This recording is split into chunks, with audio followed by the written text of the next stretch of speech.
Hi hello అందరికి నమస్కారం అండి. ఎవరైతే మిరప రైతులు ఉన్నారో వాళ్ళందరికీ కొన్ని విషయాలు చెప్దాం అనుకుంటున్నాను. సో ప్రజెంట్ నల్లితో సమస్యతో బాధపడుతున్నారు, చాలా బాధపడుతున్నారు. ఎందుకంటే ఎన్ని పిచికారీ చేసినా, ఎన్ని మందులు పిచికారీ చేసినా కూడా నల్లి అనేది మనకి చావడం లేదు.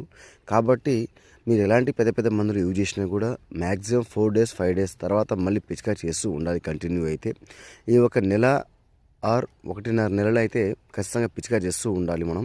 అయితే నల్లి కంట్రోల్లో ఉంటుందని చెప్పి నేను అనుకుంటున్నాను. సో ప్రజెంట్ అయితే నల్లికి మరియు పూత కాపుకి ఎటువంటి మందు నేను పిచికారీ చేసుకొని చూపిస్తాను మీకైతే. చూస్తున్నారు ఫ్రెండ్స్, నవెక్స్ కంపెనీ వాళ్ళది 3G మరియు మిటెక్స్ మరియు సిలికాన్ బేస్డ్ వాళ్ళది గమ్, అంటే గమ్ అంటారు కదా మనం. ఈ గమ్ము దేనికి ఉపయోగపడుతుంది మనకి, మిటెక్స్ దేనికి ఉపయోగపడుతుంది, నవెక్స్ 3G దేనికి ఉపయోగపడుతుంది, టోటల్గా ఇప్పుడు చెప్పడం జరుగుతుంది.